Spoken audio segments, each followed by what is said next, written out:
तेजस्वी यादव ने कहा किसी के बाप की संपत्ति लिखी। नहीं, देखिए, इस प्रकार की अमर्यादित भाषा वही बोल सकते हैं।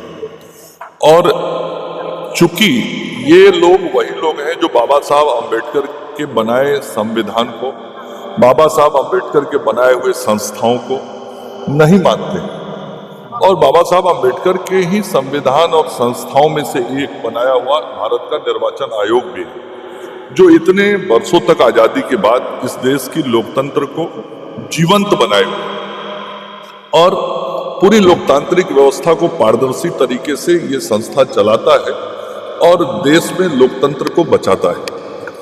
लेकिन ये भाषा बोलने वाले तो वो लोग हैं जो कांग्रेस पार्टी की गोद में बैठे हुए हैं। ये वो लोग हैं जिन लोगों ने कांग्रेस पार्टी के साथ इस देश में आपातकाल लागू करने का काम किया था, संविधान को कुचलने का काम किया था, बाबा साहब अम्बेडकर की भावनाओं के विपरीत इस देश की लोकतांत्रिक व्यवस्था को कुचल दिया था। तो वैसे लोगों के साथ आज तेजस्वी जी हैं, उनकी पार्टी है, और वो उस पार्टी के सदस्य हैं जिस पार्टी के राष्ट्रीय अध्यक्ष जी बाबा साहब अम्बेडकर जी की तस्वीर को अपने पैर के पास रखते हैं। ये पूरी दुनिया देख रही है।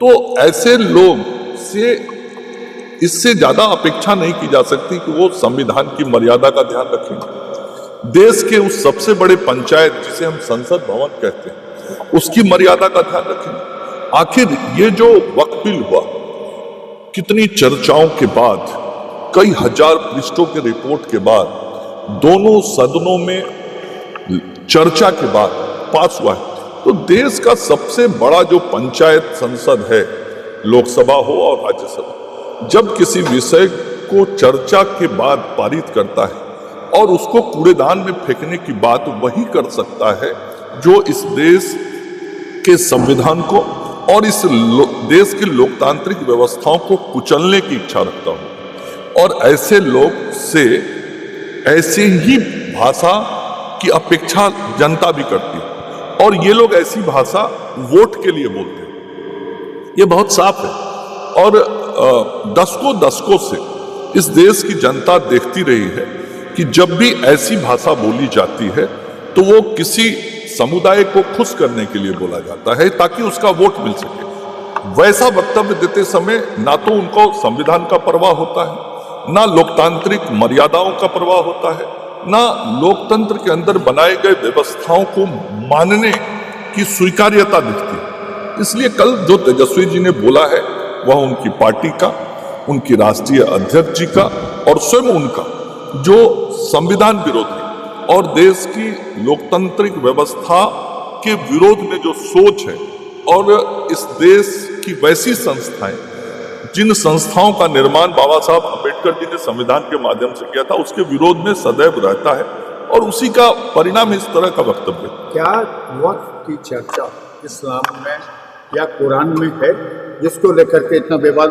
नहीं, देखिए, यही तो किसी भी समाज और समुदाय को समझने का विषय कि धार्मिक परंपराएं और व्यवस्थाएं जो हैं वो क्या जमीन पर ठीक तरीके से उतर रही हैं, जो मान्यताएं हैं उन मान्यताओं के अनुरूप यदि काम हो रहा है क्या, और यदि काम नहीं हो रहा और सरकार कोई निर्णय समाज के हित में करती है, संसद कोई निर्णय इस देश के हित में करती है, तो उसे मानना ही चाहिए।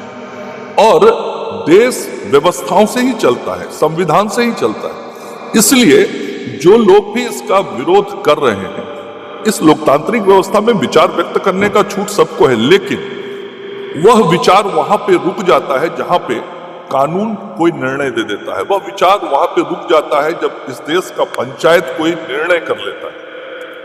तो इस देश के पंचायत ने और इस देश की कानून व्यवस्था ने जो सही माना है उसे लागू किया जा रहा है। हाँ, जो लोग, मैं बार बार कह रहा हूं, जो लोग बाबा साहब अम्बेडकर जी के संविधान को नहीं मानना चाहते, नहीं मानते, जो उनके संविधान के अनुरूप बनाए संस्थाओं को नहीं मानना चाहते, जिसमें से संसद भवन भी है, जिसमें न्याय प्रणाली भी है, जिसमें भारत निर्वाचन आयोग भी है, ऐसी जो भी संस्थाएं, उन संस्थाओं को धत्ता बताना इनका राजनीतिक एजेंडा रहता है। और कुल मिला के ये सभी एजेंडा का सूत्र वाक्य एक ही होता है, हमें वोट चाहिए।